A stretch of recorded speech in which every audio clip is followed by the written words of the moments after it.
dedicarmos mais a nossa vida em compromisso com o Senhor, que Deus possa fazer desse tempo um tempo de despertamento para a sua vida, um tempo de encorajamento para toda a sua trajetória, e que esta conferência possa ser um divisor de águas para o nível da sua dedicação e da sua entrega para tudo aquilo que Deus tem a fazer através da sua vida.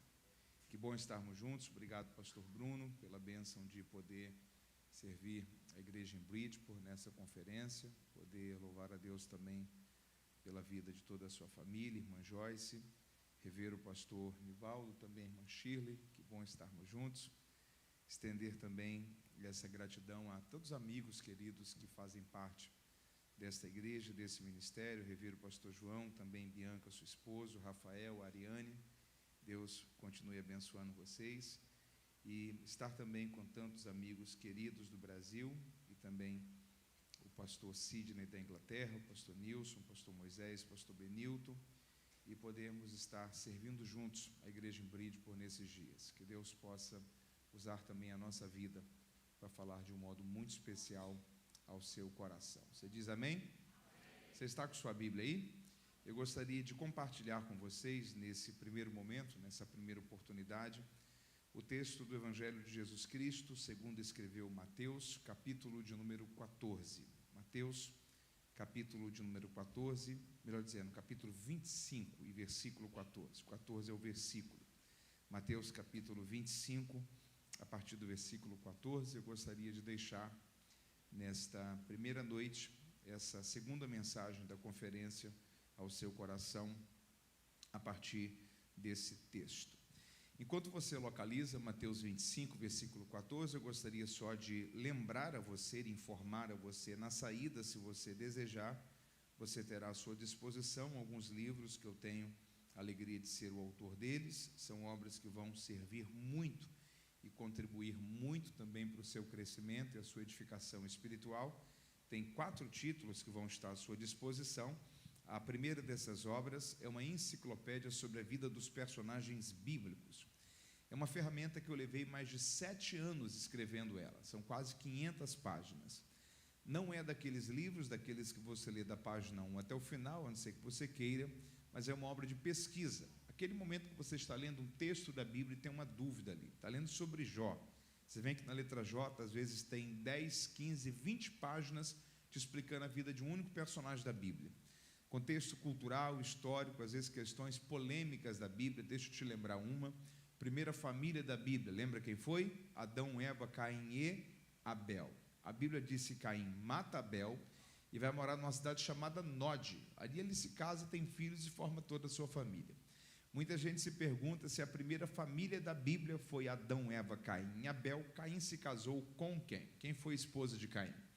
Como assim ele foi morar em uma outra cidade se tudo começou no Éden? Como que a gente explica isso?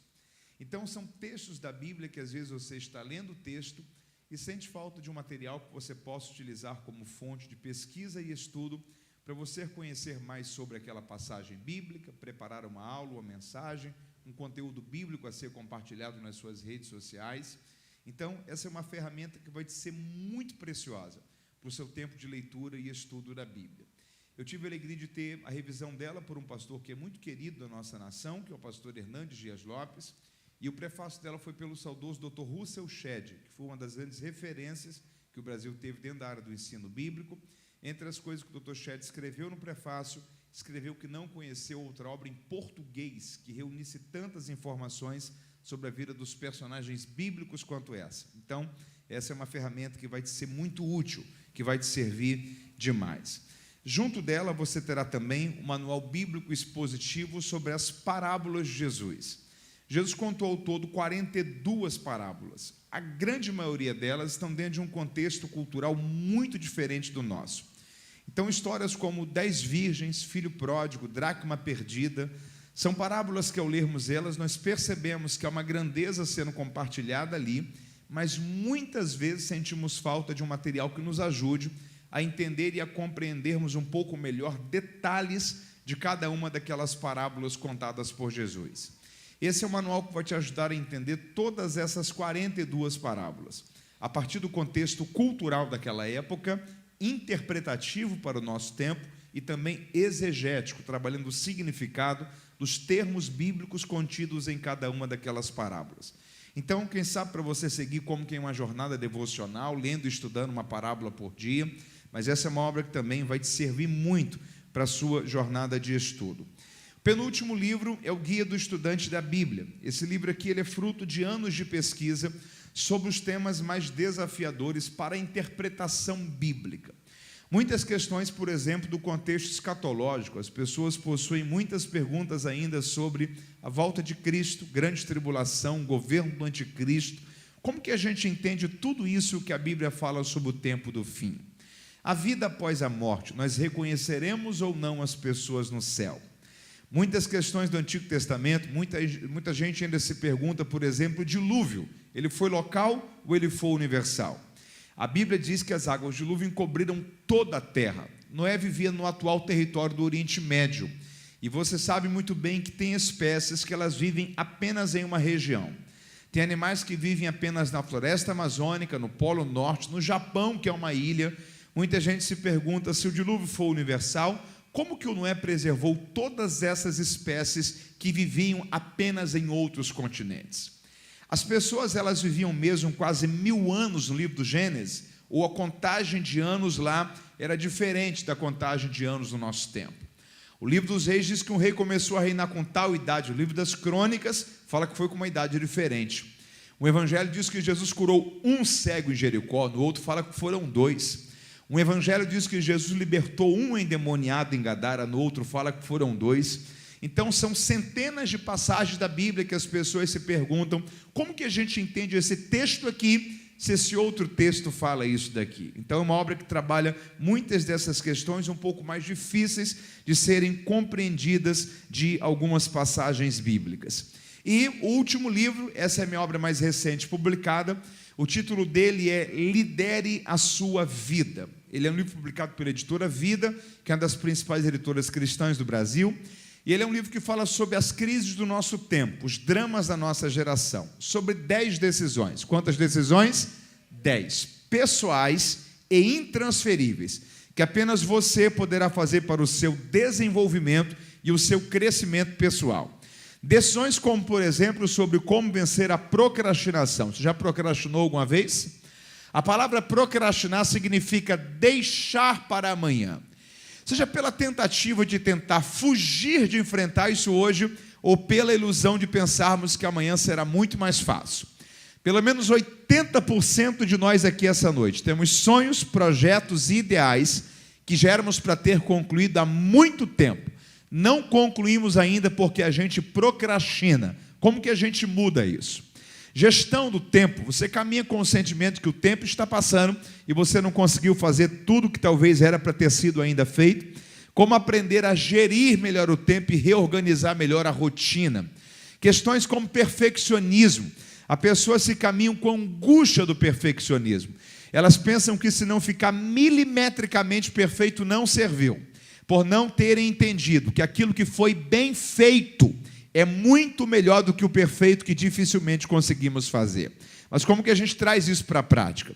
Questões como saúde emocional. As pessoas possuem potencial, habilidades, sabem como fazer, mas por causa das suas emoções, a sua vida está parada. Seja por causa de medos, traumas complexos, questões como perdão, situações que paralisaram a sua vida no campo emocional, e parece que muitas coisas em outras áreas da vida começaram a desacelerar também. Então, esse livro aqui é um autoexame, são 10 capítulos, para você passar por eles repensando como está a sua vida, as áreas que você precisa melhorar. É um livro que vai te servir muito na sua gestão da sua vida pessoal. É um livro que, se você não estiver lendo nenhum outro livro agora, é uma boa leitura para você iniciá-la já a partir de hoje mesmo. Lidere a sua vida. Ninguém vai poder fazer isso no seu lugar. E o seu futuro espera que você faça isso muito bem feito. É uma obra que vai te servir demais. Na saída, eles vão estar à sua disposição. Nos 4 títulos você tem aproximadamente 1000 páginas, são quase 20 anos de escrita, pesquisa e produção literária. Então é um material que vai te servir muito, produzido com muito zelo e desejo contribuir para o seu crescimento e também para a sua edificação espiritual. O valor deles, um é 30, se você levar os 4, cada um sai a 20, os 4 ficam 80. Passe lá, vai te servir, abençoar muito a você e a toda a sua família. Você me ouviu e entendeu? Diga amém. Mateus capítulo de número 25, eu gostaria de ler com você a partir do versículo 14, Mateus 25, versículo 14, a palavra de Deus nos diz assim: porque isto é também como um homem que, partindo para fora ou ausentando-se do seu país, chamou os seus servos e entregou-lhes os seus bens. A um deu 5 talentos, a outro 2 e a outro 1. Cada um segundo a sua capacidade, e então partiu. Tendo ele partido, o que recebera 5 talentos, negociou com eles e ganhou outros 5 talentos. Do mesmo modo que recebera 2, ganhou também outros 2. Mas o que recebeu 1 foi e cavou na terra, e escondeu o dinheiro do seu senhor. Muito tempo depois, veio o senhor daqueles servos para ajustar contas com eles. Então aproximou-se o que tinha recebido 5 talentos e trouxe-lhe mais 5, dizendo: entregaste-me 5 talentos, aqui estão outros 5 talentos que ganhei com eles. O seu senhor lhe disse: você foi um servo bom e fiel, e porque sobre o pouco foste fiel, sobre o muito também eu te colocarei. Entre para o gozo do seu senhor. Chegando também o que tinha recebido 2 talentos, disse: Senhor, entregaste-me 2 talentos, aqui estão outros 2 talentos que ganhei com eles. O seu senhor também lhe disse: você foi um servo bom e fiel, e porque foste fiel sobre o pouco, sobre o muito eu te colocarei. Entre para o gozo do seu senhor. Mas chegando também o que tinha recebido 1 talento, disse: Senhor, eu sabia que és um homem duro, que ceifas onde não semeastes e ajuntas onde não espalhastes. E atemorizado eu escondi na terra o teu talento, aqui tens o que é teu. Respondeu-lhe, porém, o seu senhor: você foi um servo mau e negligente. Sabias que ceifo onde não semeei e ajunto onde não espalhei? Devias então ter dado meu dinheiro aos banqueiros, e quando eu viesse, receberia com juros o que é meu. Tirai-lhe, pois, o talento, e dai-o ao que tem 10 talentos. Porque a qualquer que tiver será dado, e terá em abundância, mas ao que não tiver, até o que tem lhe será tirado. Lançai, pois, para fora o servo inútil, e ali haverá para sempre choro e ranger de dentes. E se você leu comigo, diga amém. A proposta desta conferência é convocar você para um compromisso maior.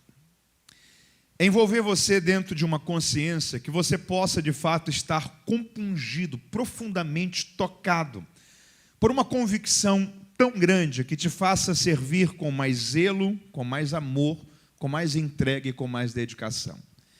E o coração daquilo que eu quero falar com vocês, o centro daquilo que eu quero falar com vocês nessa primeira ministração, talvez ela pode ser resumida dentro de uma frase que é a seguinte frase: você pode fazer mais. Você pode encorajar alguém perto de você? Diga para essa pessoa, dando um sorriso para ela com muita alegria, diga: você pode fazer mais.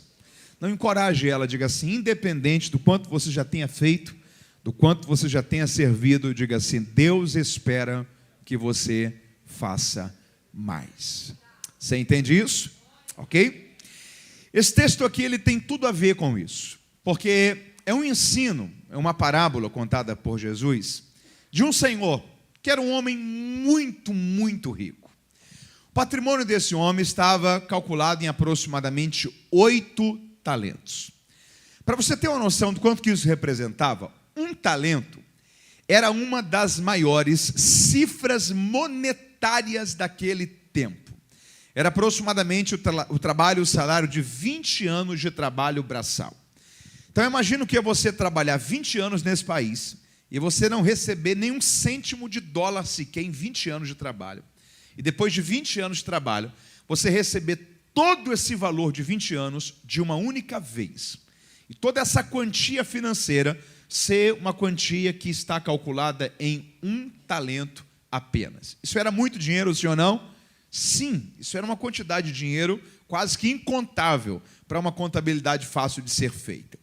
O patrimônio desse homem estava calculado em 8 talentos. Ou seja, se alguém conseguisse trabalhar 160 anos de modo ininterrupto, sem gastar um centavo, um cêntimo sequer, iria conseguir juntar o que esse homem tinha de patrimônio. Esse homem era um homem muito rico. E ele viajou. E a Bíblia diz que ele escolheu 3 servos e chamou esses 3 servos. E ele repartiu o seu patrimônio com esses 3 homens. A um ele deu 5 talentos, a outro ele deu 2 talentos e a outro ele deu 1 talento. E ele seguiu viagem. O primeiro servo, a Bíblia diz que quando ele pegou esses 5 talentos, ele imediatamente, você pode repetir comigo essa expressão? Diga imediatamente. Imediatamente ele pegou esse capital financeiro e a Bíblia diz que ele começou a aplicar, a granjeá-lo, a multiplicá-lo, a negociá-lo, a trabalhar ele. De modo que ele rentabilizou em 100% o valor que havia lhe sido confiado. E de 5 talentos, ele foi a uma quantia de 10 talentos. O segundo servo, que recebeu 2 talentos, também aplicou, negociou esse dinheiro e conseguiu ir a uma quantia de 4 talentos. Mas o terceiro servo, a Bíblia diz que ele recebeu um único talento. E quando ele recebeu essa quantia, ele teve medo. Guarde isso. Ele teve medo. E ele simplesmente abriu um buraco e ele enterrou esse talento. Com o sentimento de, se eu perco essa quantia financeira, como que eu vou devolver isso daqui ao meu Senhor? Deixa eu já aplicar uma coisa disso daqui na sua vida. Cuidado para você não estar deixando de viver os melhores dias da sua vida por causa do medo. Cuidado para você não estar deixando de viver talvez as grandes experiências, os grandes desenvolvimentos em áreas, sonhos e projetos da sua história por causa do medo.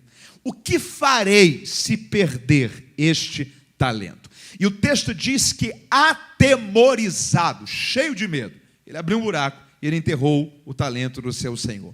Ele deixou de viver coisas especiais por causa do medo. Há uma frase que eu gosto muito dela que diz que em 10 anos, quantos anos? 10. A grande maioria das pessoas se arrependerão mais das coisas que não fizeram do que das que fizeram. Em 10 anos, a grande maioria das pessoas se arrependerão mais das coisas que não fizeram do que das que fizeram. As pessoas deixam de fazer por causa do medo. E se der errado? E se eu não conseguir? E se alguém rir de mim? E se eu fracassar? As pessoas se arrependem mais das coisas que não fizeram do que das que fizeram. Eu estou crendo em nome de Jesus sobre a sua vida. Deus vai encorajar você nesta conferência, para que você não deixe de viver crescimento em áreas da sua vida por causa do medo.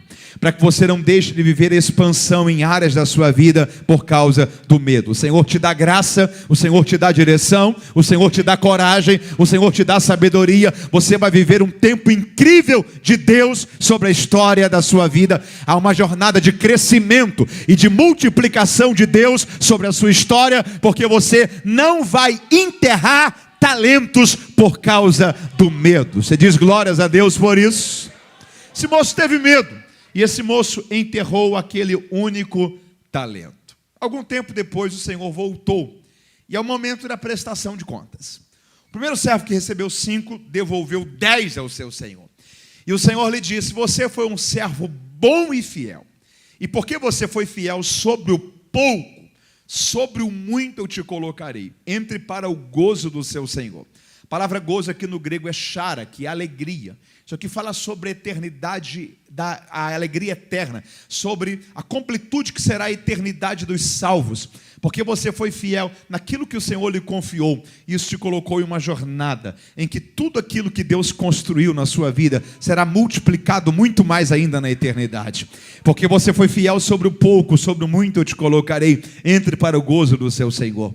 O segundo servo também obteve uma palavra de louvor do seu senhor, por causa da sua dedicação, da sua devoção e do seu comprometimento. E o Senhor também lhe disse: porque você foi fiel sobre o pouco, sobre o muito também eu te colocarei. Entre para o gozo do seu senhor. Mas chegou o terceiro servo, talvez com aquele talento um pouco ainda cheio de terra, tirando um pouco daquele pó, e ele olha para o Senhor e ele fala assim: ó, eu sabia que o Senhor era um homem duro, severo, cruel e atemorizado. Eu escondi esse talento porque eu pensei: se eu perco isso daqui, como que eu vou ressarcir isso daqui ao meu Senhor? Então, tome o que é teu, ou seja, não lhe devo mais nada. O Senhor olhou para ele e falou assim: você foi mau e negligente. Mau e?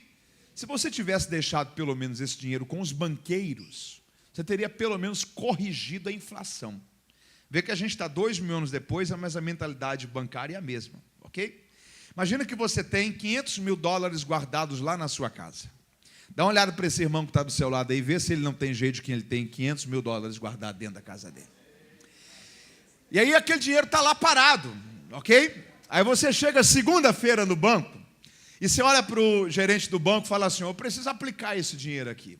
E ele olha para você e fala assim: a gente tem aqui uma excelente opção de você ter uma rentabilidade de 1% ao mês. Qual o valor? 1% ao mês. Então você vai lá e coloca aquele dinheiro aplicado e o banco vai te pagar 12% ao ano. Só que segunda mesmo, chega um empresário daqui de Bridgeport, no banco, e fala assim: eu estou precisando de $500 mil emprestado para um empreendimento. O banco tem para me emprestar? O gerente fala assim: opa, claro.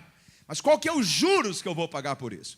Ele fala assim: você vai pagar um juros de 2% ao mês. Quantos por cento? 2. Então, para você que deixou o dinheiro lá, a rentabilidade sua é qual? 12. Para o empresário que pegou o dinheiro com aquele banco, a mesma quantia de dinheiro, qual que é a rentabilidade do banco? 24%. Ele usou o seu dinheiro para fazer lucro e para fazer o banco ficar mais forte financeiramente ainda. A estrutura bancária sempre foi a mesma.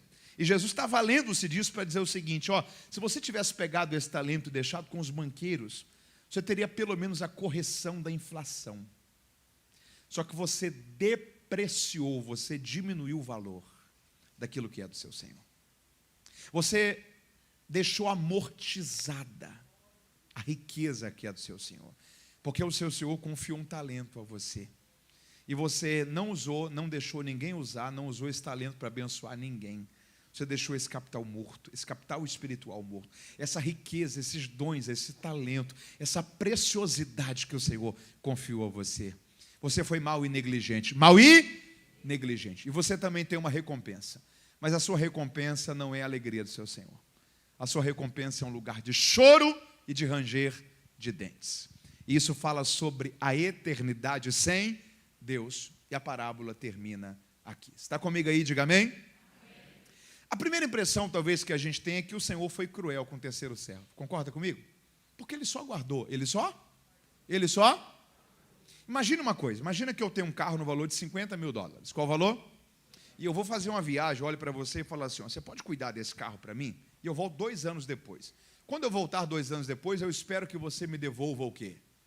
O carro. Eu vou ter a expectativa que você pegue esse carro, venda, pegue esses 50 mil, aplique esse dinheiro, dobre esse capital financeiro, e quando eu voltar, você compre 2 carros de 50 mil e me devolva? Não, porque eu te deixei o quê? Um carro. Se você pega esse carro, vende e torra essa grana, aí sim eu fico bravo com você.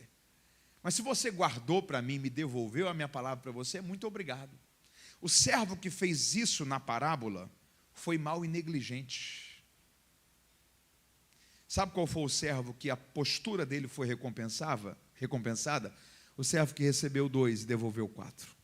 O servo que recebeu 5 e devolveu 10. Porque Jesus está ensinando aqui um princípio sobre o reino de Deus. Guarde isso. No reino de Deus não existe esse negócio de manter. Quem mantém, perde. No reino de Deus, ou você melhora ou você piora. Ou você progride ou você regride. Não tem como manter no reino de Deus. Ou a gente aperfeiçoa, ou porque não aperfeiçoamos, automaticamente ficamos piores. Mateus de hoje tem que ser melhor do que o Mateus de ontem. O Mateus de amanhã tem que ser melhor do que o Mateus de agora. Porque assim a gente vai sendo aperfeiçoado de glória em glória, de glória em glória, de glória em glória, até chegarmos à bênção da estatura da perfeição. Você tem que melhorar não para ser melhor do que alguém, você tem que ser melhor para ser melhor do que você está sendo agora. Porque aquilo que Deus te confiou é precioso. Aquilo que Deus te confiou são talentos. Não tem como ficar contente em estar mantendo tendo o que você recebeu. Deus te chamou para você multiplicar. Deus te chamou para você melhorar. Deus te chamou para você crescer. Deus espera que a gente desenvolva. Você está entendendo isso? O servo que manteve, ele foi reprovado. Sabe o que é curioso aqui? O primeiro servo trouxe resultado, sim ou não? Precisou fazer um discurso? Não. O segundo servo trouxe resultado, sim ou não? Precisou fazer um discurso? Não. O terceiro servo trouxe resultado? Não. Fez discurso? O único. Sabe o que Jesus está ensinando aqui para a gente? Normalmente na obra de Deus, quem é muito bom de dar desculpas é péssimo de produzir resultados. A gente precisa escolher de qual grupo que a gente faz parte, se do grupo da desculpa ou do grupo do resultado. Já viu gente que é muito bom de justificativa? Normalmente ele é péssimo de dedicação. Gente que sempre tem alguém culpado por ele não ter melhorado. Sempre tem alguém culpado por ele não ter produzido. Sempre tem alguém culpado por ele não ter frutificado. É gente que não se esforça para produzir mais, para desenvolver mais. Gente que a culpa sempre é do outro servo, é do Senhor, é da ruindade do Senhor. É porque fulano não ajudou, é porque ciclano não contribuiu. Deixa eu dizer uma coisa para você. Deus te chamou para você fazer a sua parte. E se você fizer a sua parte, Deus será glorificado através disso. Diga para alguém perto de você, você não pode ser do grupo da desculpa.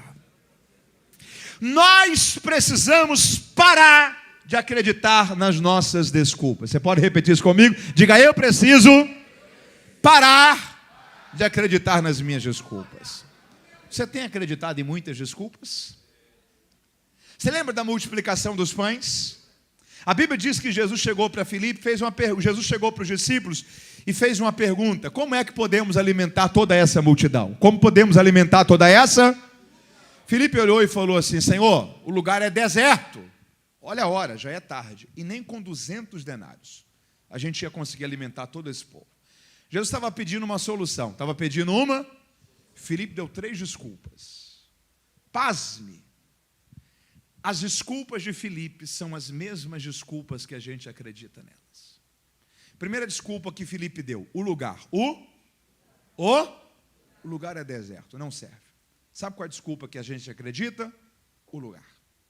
Se eu tivesse em outro local, se a configuração fosse diferente, se o cenário fosse diferente, a gente sempre coloca a culpa no lugar. A culpa no... Deixa eu falar uma coisa para você. Você precisa entender que a bênção de Deus não está sobre lugares. A bênção de Deus está sobre pessoas. Deus muda lugares por causa de pessoas. A bênção de Deus está sobre pessoas. Um dia Abraão olhou para Ló e eles estavam tendo conflitos por causa de rebanho e por causa de pasto para rebanho. E a Bíblia diz que Abraão falou assim: você pode escolher para onde você quiser ir. Tem certeza? Tem. Mas a divergência da gente é por causa de pasto. Um lugar, uma direção é deserto. Na outra região são as campinas férteis de Sodoma e Gomorra. Tem certeza que eu posso escolher? É claro que eu vou escolher a região das campinas férteis. Pode escolher. Ló foi para lá, Abraão foi para o deserto. Algum tempo depois, Ló saiu sem nada do local que era fértil, porque o local foi destruído pelo juízo de Deus. Abraão estava no deserto prosperando. Abraão estava no deserto frutificando. Abraão estava no deserto abrindo poço e dando água. Sabe por quê? Porque a bênção de Deus não está sobre lugares. A bênção de Deus está sobre pessoas. Você pode estar no lugar mais improvável que for, mais estéril que for. A bênção de Deus estando ali sobre você, você vai prosperar, você vai frutificar, você vai florescer. O lugar não é uma desculpa para você. Você pode dizer glórias a Deus por isso. Vencer a desculpa do lugar. Segunda desculpa que a gente acredita, Filipe disse: já é tarde, já é. Segunda desculpa que a gente precisa parar de acreditar nela: não dá mais tempo. Se tem uma desculpa que a gente acredita, é a falta de tempo. A falta de... se eu fosse mais novo. Se eu tivesse entendido isso 20 anos atrás. Se eu tivesse 25 anos agora. Deixa eu dizer uma coisa para você. Você precisa parar de acreditar na desculpa do tempo. O tempo não pode ser um problema para você. A falta de atualização, sim. Você pode repetir isso comigo? Diga: o tempo não é uma desculpa para mim. Diga: a falta de atualização pode ser um problema, Digo, tempo não. Você tem um celular aí? Tem? Faz assim com ele se ele tiver na sua mão. De vez em quando ele pede para atualizar. Pede. Você pode estar com o iPhone 17. Se você deixar ele 2 anos sem atualizar, daqui 2 anos, quando você tentar atualizá-lo, você não vai conseguir. E você pode estar com o iPhone X, mas fazendo a atualização direitinha, periodicamente, se o sistema estiver funcionando daqui 2 anos, ele vai continuar funcionando normalmente. Sabe por quê? Porque a questão é a atualização, não o tempo. Você pode repetir isso comigo? Diga, a questão é a atualização, não o tempo. Não importa quanto tempo você tem, não importa a idade que você está, não importa quanto tempo se passou. Se você estiver conectado com aquilo que Deus está fazendo agora, com aquilo que é o propósito de Deus para você, com aquilo que Deus tem de novo para a história da sua vida, eu estou crendo esta palavra de Deus sobre você esta noite. O tempo não será um problema para você. O tempo não será um problema para você. O tempo não será um problema para você. Talvez alguém que diz, Mateus, já passou tanto tempo, eu queria ter entendido muita coisa que eu entendi nos últimos anos lá atrás. A palavra de Deus diz que Deus é poderoso para restituir o tempo que foi perdido.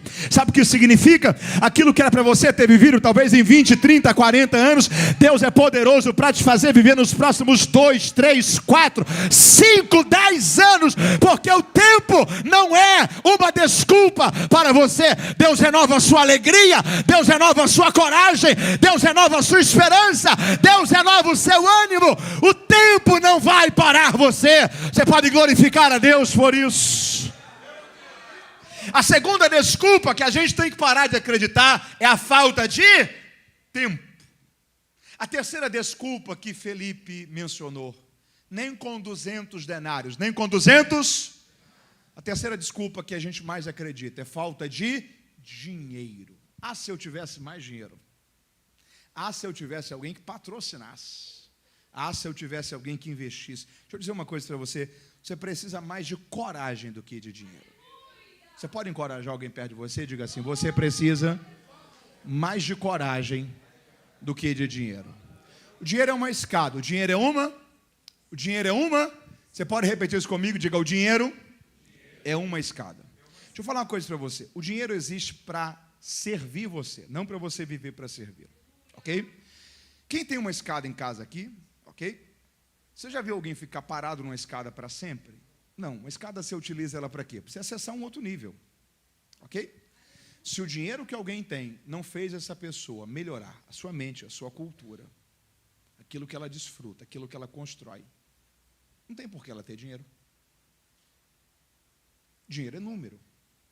Dinheiro é papel. Existem 2 esferas de dinheiro. Quantas?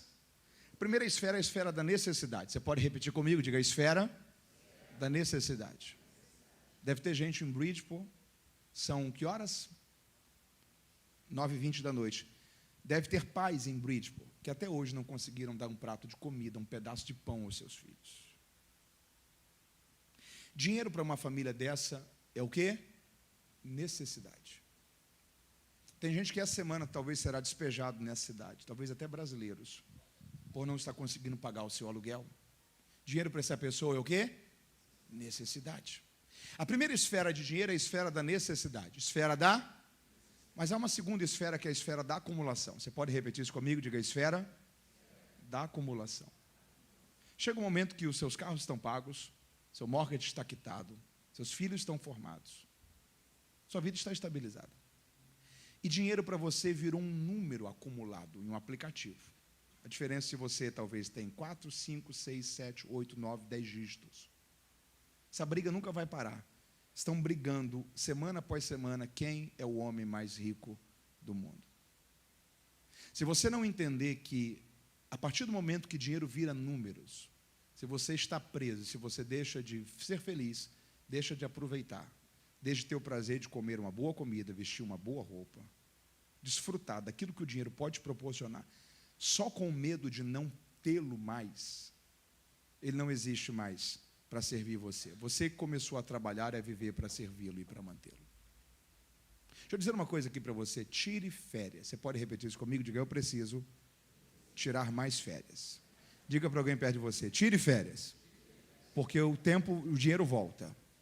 o tempo não. Você pode repetir isso comigo? Diga, o dinheiro volta, o tempo não. Seus filhos nunca mais terão a mesma idade. Seus netos nunca mais estarão no mesmo tamanho.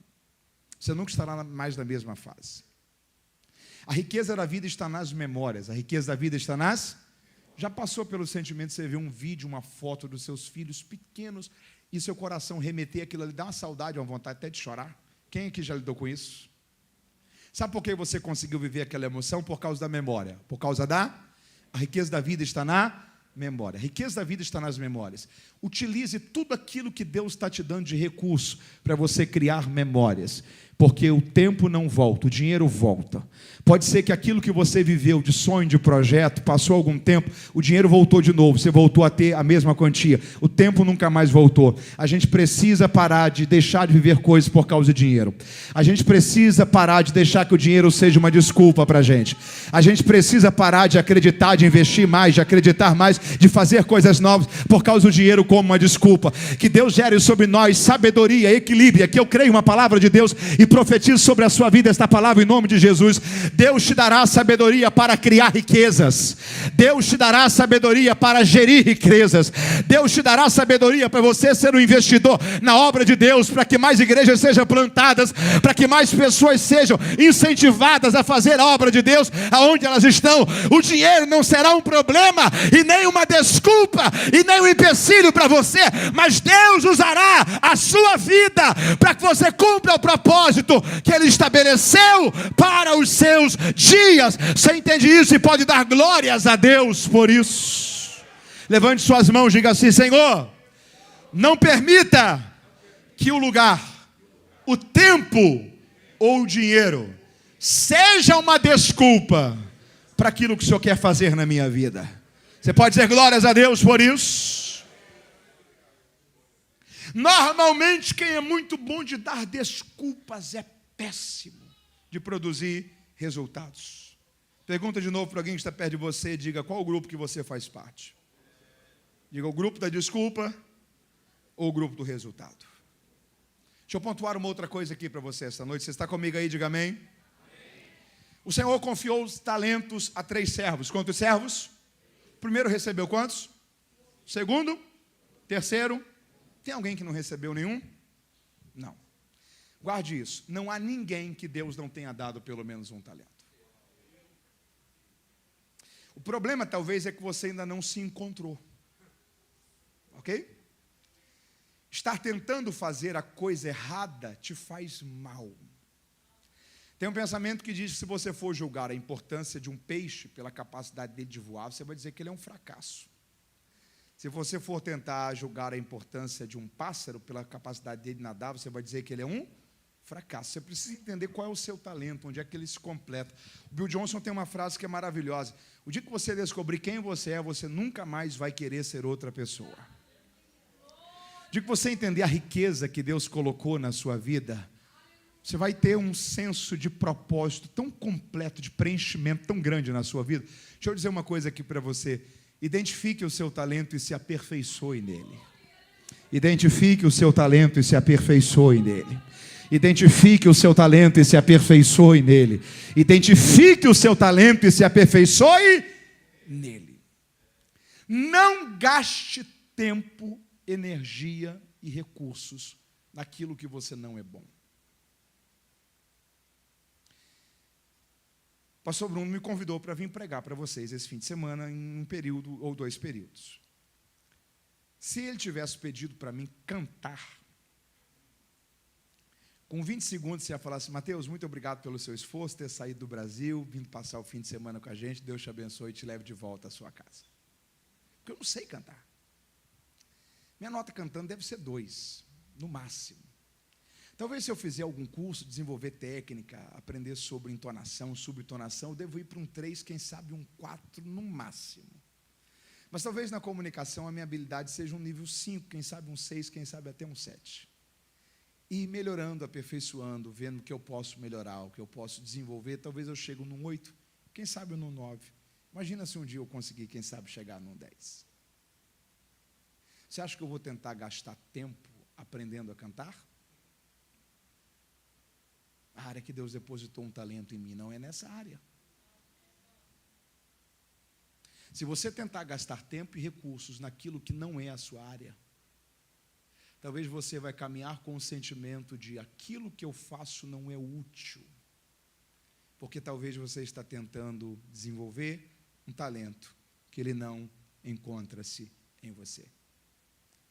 Melhore naquilo que você já é bom. Melhore naquilo que você já é. Melhore naquilo que você já é. Porque se você tem nota 6, 7 ou 8 em alguma coisa, você pode chegar num 10. E ninguém será respeitado naquilo que não é excelente. Melhore naquilo que você já é bom. O que a gente precisa entender é qual talento que Deus confiou em mim. Deixa eu fazer uma pergunta aqui para você, e não tenha dificuldade de responder isso.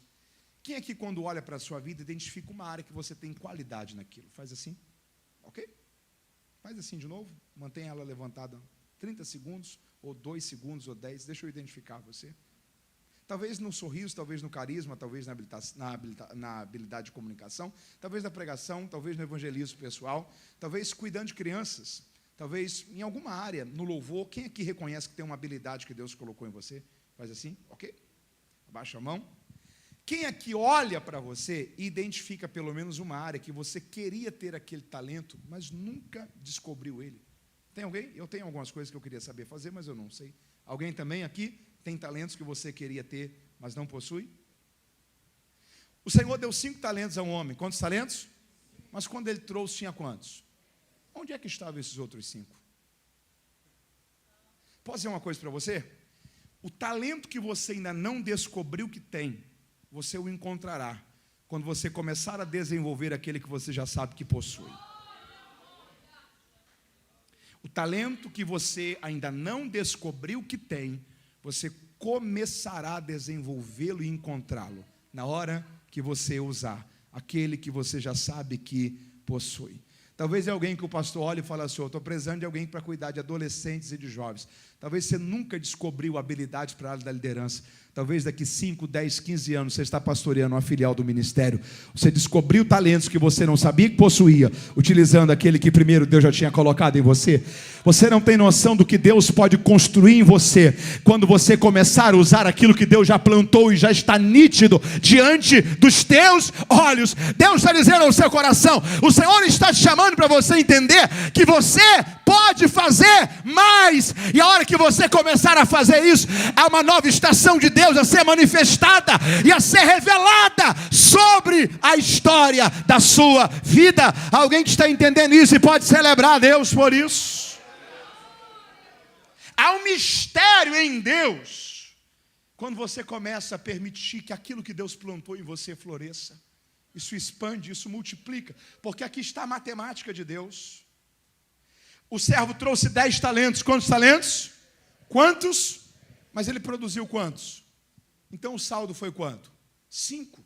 Um servo trouxe 4 talentos. Quantos? Mas o saldo de produção foi qual? 2. E um servo trouxe 1 talento, mas o saldo de produção foi qual? 0. Deus nos julgará não por aquilo que nós temos, mas por aquilo que nós fizemos com o que Ele nos confiou. Tem gente que a pior tragédia da vida dele foi ter recebido um talento. Porque além dele enterrar isso e não desenvolver, e não usar, e não abençoar o reino com a habilidade que ele tem, ele ainda pisa pessoas porque possui aquele talento. Tem gente que a pior tragédia da vida dele foi ter recebido uma habilidade. Deixa eu dizer uma coisa para você: Deus espera que você devolva a Ele muito mais do que aquilo que Ele te entregou. Porque a conta de Deus não é o que Ele colocou nas nossas mãos. A conta de Deus é o que nós produzimos com o que Ele colocou nas nossas mãos. Deus nos chamou para multiplicar, para produzir, para frutificar. Você está entendendo isso? Só que a pergunta é: por que é que alguns desenvolvem e outros não? Já conheceu gente que tem muito talento, mas não produz nada? E já conheceu gente que nem tem tanto talento assim, mas faz muito? Qual que é o termômetro que diferencia aqueles que produzem para aqueles que enterram?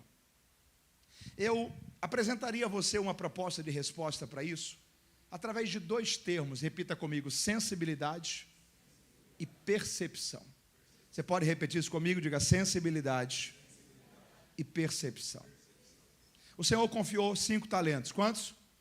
O Senhor mandou multiplicar isso? O Senhor só fez o quê? Confiou.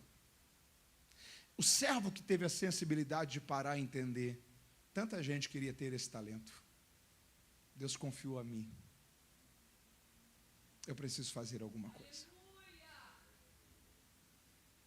Já parou para pensar que aquilo que Deus te deu como habilidade, como dom, como talento, tem tanta gente que queria saber fazer isso. E Deus te deu isso como uma habilidade quase que natural. Enquanto tem gente que talvez se sente angustiada, complexada, aflita, porque queria ter essa graça que Deus te confiou e não recebeu, e Deus confiou a você. A pergunta que eu preciso que você entenda é: o que é que eu estou fazendo com os talentos que Deus colocou em mim? O que define os que produzem dos que não produzem é percepção e sensibilidade. Você pode repetir comigo? Diga: percepção e sensibilidade.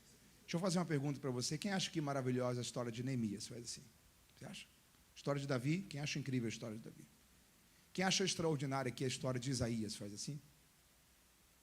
A história de Elias. Quem gosta da história de Elias aqui? Repita comigo: Davi, Neemias, Isaías, Elias. Foram grandes homens de Deus, sim ou não? Fizeram coisas marcantes, sim ou não? Deixa eu falar uma coisa para você. Eles fizeram coisas marcantes que Deus não os mandou fazer. Eles apenas perceberam uma necessidade. Deus não mandou Davi em momento nenhum enfrentar Golias. Ele apenas percebeu uma necessidade. Deus não mandou Neemias em momento algum restaurar os muros de Jerusalém. Ele apenas percebeu uma necessidade. A gente tem na Bíblia o chamado de Jeremias, de Isaías não. Aquilo que a gente chama do chamado de Isaías, que é Isaías 6, é uma visão que ele viu: trono, glória, adoração, fumaça. E de repente ele ouviu uma voz, provavelmente a Trindade conversando entre si, dizendo: a quem enviarei? Quem há de ir por nós? Você não tem Deus dizendo: Isaías, será que você pode ir? Não. Ele só percebeu uma necessidade. E quando ele percebeu a necessidade, ele disse: eis-me aqui, envia-me a mim, será que eu posso ser útil? Deus não mandou Elias ir profetizar contra Acabe, e a prova que ele não tinha uma palavra de Deus é que ele empenhou a sua própria palavra. Ele disse: é segundo a minha própria palavra.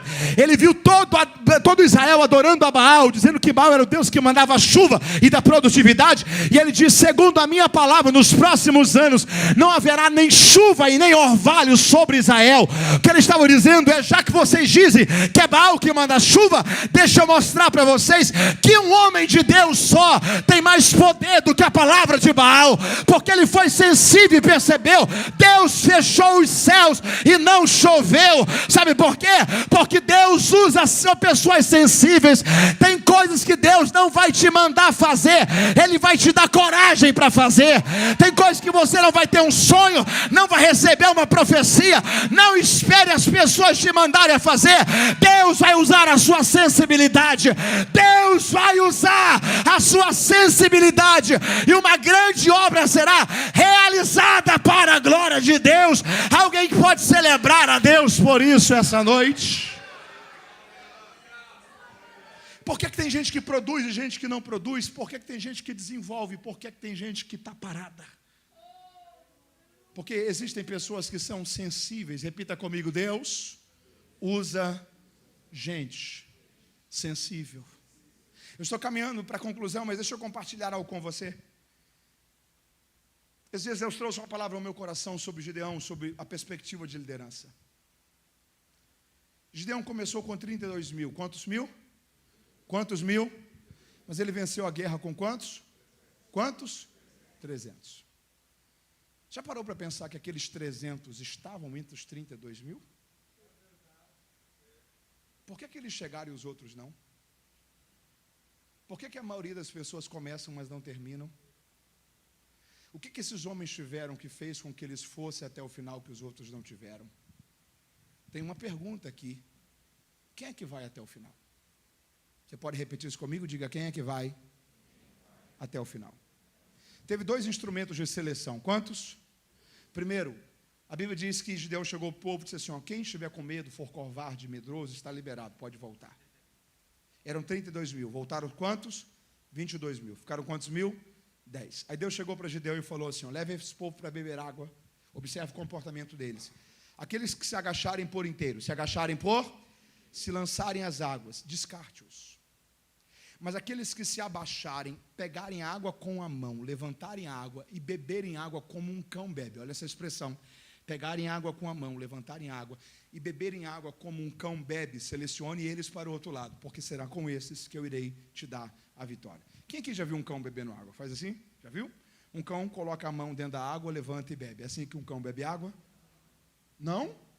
Da onde vem a origem dessa expressão, beber água como um cão bebe? Só existe uma similaridade entre um cão bebendo água e a postura desses homens. Em ambos os casos, existe algo em comum.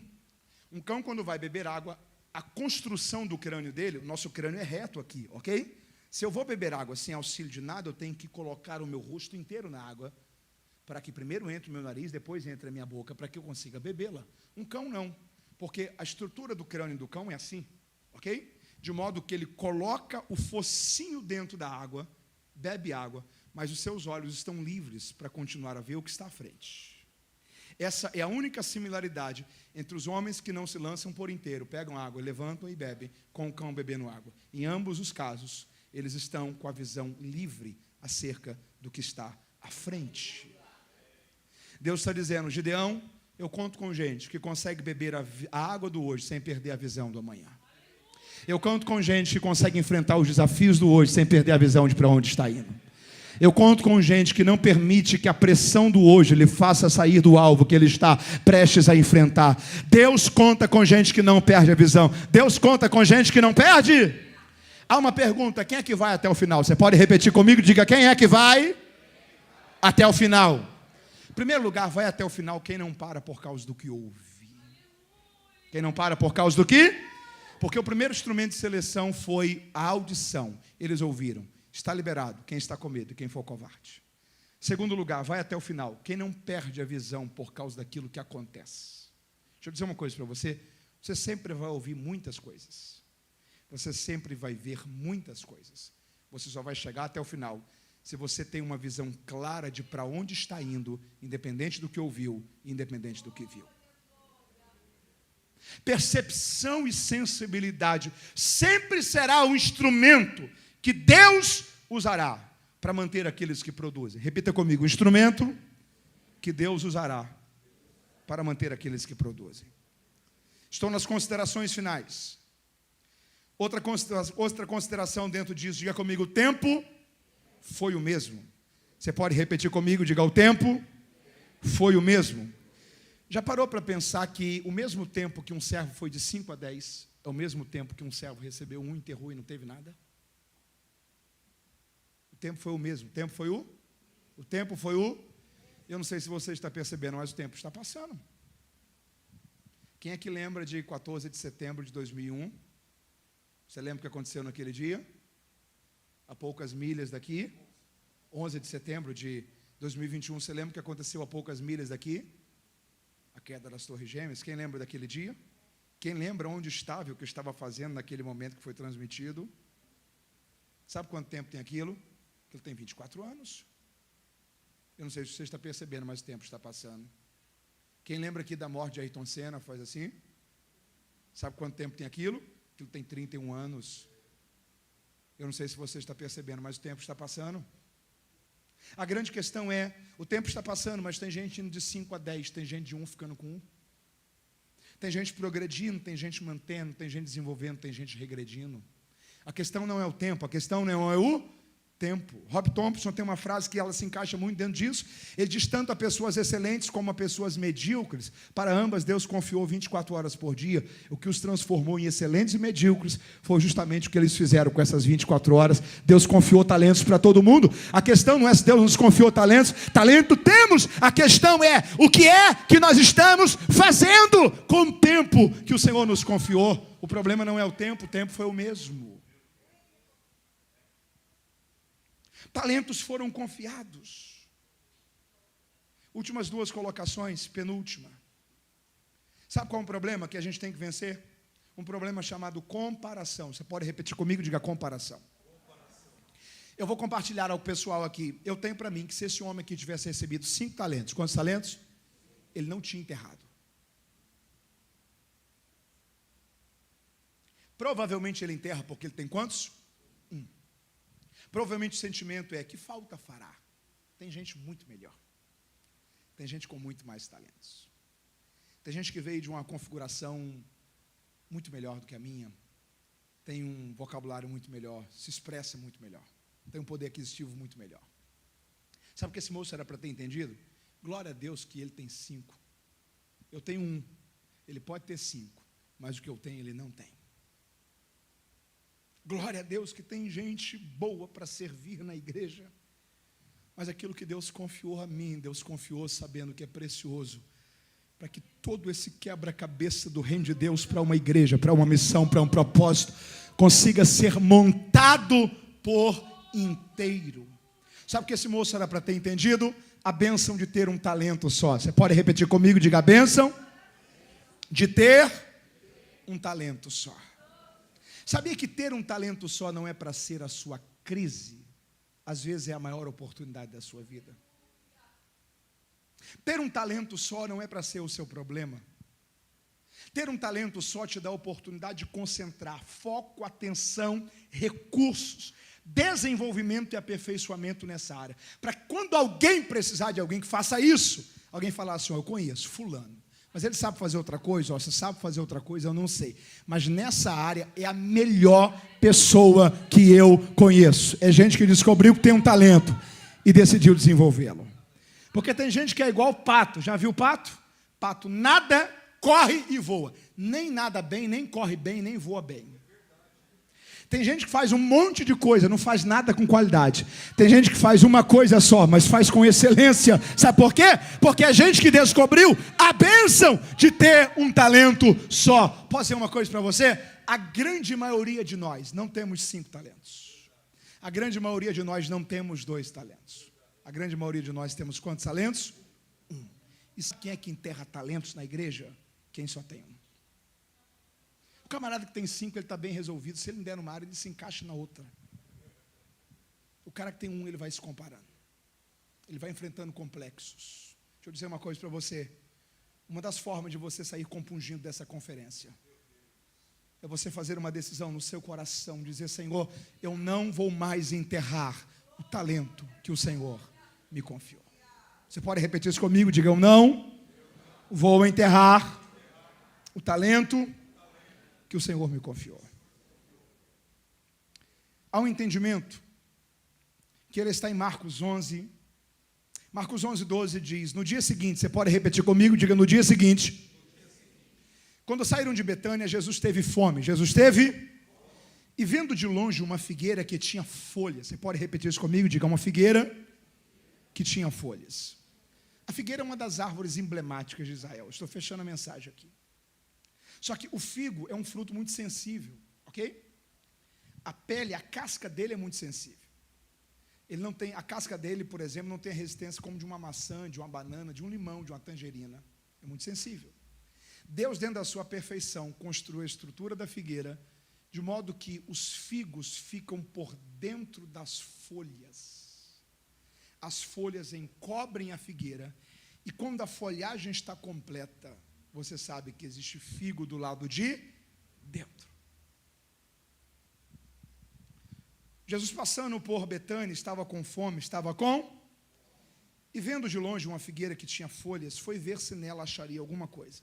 E chegando a ela, não achou nada, senão folhas. Você lembra o que Jesus fez com essa figueira aqui?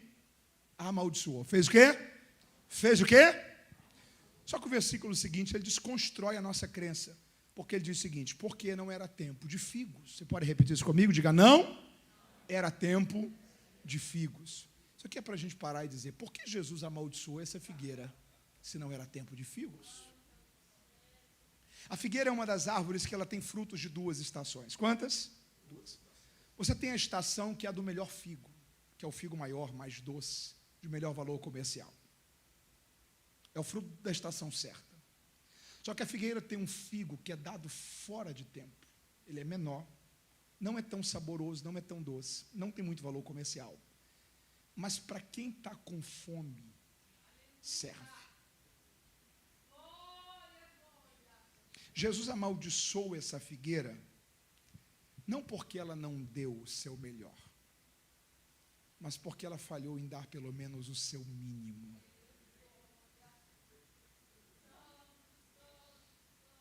Você tinha que pelo menos ter deixado esse talento com os banqueiros.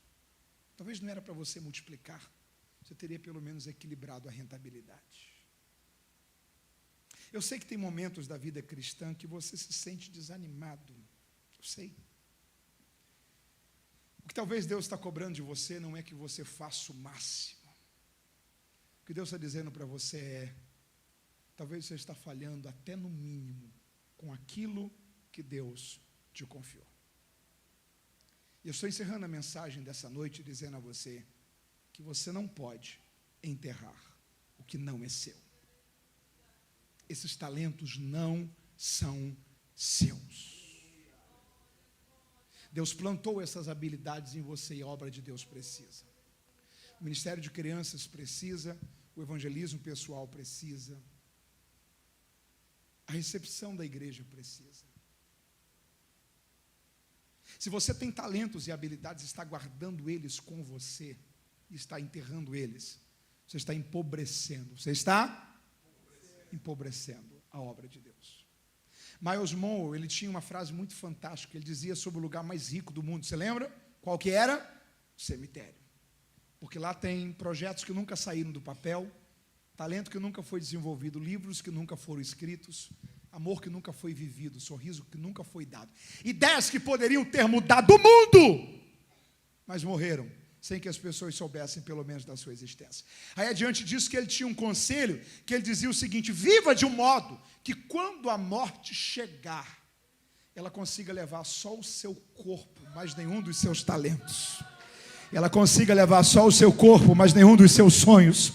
Ela consiga levar só o seu corpo, mas nenhuma das habilidades que Deus plantou em você. Porque na vida é preciso fazer uma escolha.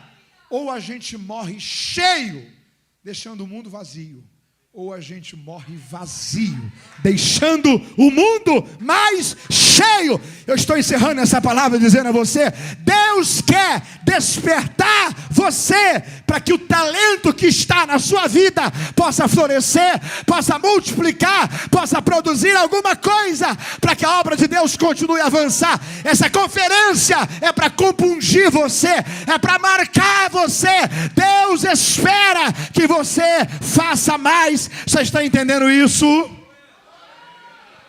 Você pode colocar em pé comigo nesse momento, em nome de Jesus? Encoraje alguém perto de você, diga: você pode fazer mais.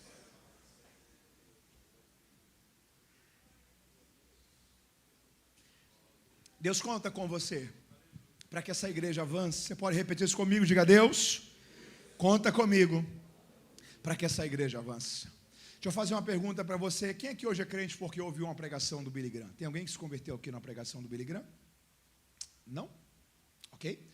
Quem aqui hoje é crente porque aceitou Jesus ouvindo uma pregação do David Poyong-Chu? Tem alguém que foi o pastor da maior igreja do mundo na Coreia do Sul?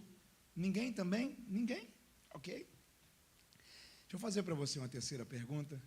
Quem aqui hoje é crente porque um amigo, um parente, alguém no trabalho falou de Jesus para você? Faz assim. Sabe qual é a força que faz uma igreja crescer? Pessoas falando de Jesus para outras pessoas todos os dias. Onde trabalham, onde estudam, onde moram, no mercado que compram. Você não pode enterrar os talentos que Deus te deu. Encoraje de novo alguém perto de você, diga: você pode fazer mais. Você entende essa palavra? Ela faz sentido para a sua vida? Eu gostaria que você colocasse sua mão no seu coração. Talvez você está escondido nessa cadeira aí, você na igreja que você fazia parte no Brasil, você servia em alguma coisa, algum ministério, alguma área. Talvez são áreas que a igreja local está precisando de pessoas para servir nessa área. Você tem um talento em você. Isso é uma coisa que eu peço a Deus dessa palavra, que Deus te deu uma pá essa noite, para você desenterrar. Talvez o que enterrou os seus talentos foi uma palavra que você ouviu que te feriu. Alguém que te olhou atravessado. Alguém que disse que não serviu o que você estava fazendo. Eu não sei porque você enterrou ele, não sei. Mas eu sei que um dia o Senhor vai nos levar a prestar contas a Ele. E eu não quero ser chamado de mau e negligente. Eu não quero. Eu não quero ter que olhar para ele e dar justificativas porque eu não produzi. Não quero. Eu quero ter a alegria de olhar e ouvir dele: você foi um servo bom e fiel. E porque você foi fiel sobre o pouco, eu vou colocar você sobre o muito. Entre para a alegria eterna do seu Senhor. Você também quer ouvir essa resposta? Diga comigo: Senhor, eu ouvi a tua palavra e eu te peço, revira o meu coração. Não me deixe estar contente com aquilo que o Senhor não está contente. Não me deixe estar contente com aquilo que o Senhor não está contente. Me desperta para que eu possa servir mais, servir melhor. Ajuda-me, ó Deus, a frutificar na área que o Senhor me deu a bênção de ter um talento.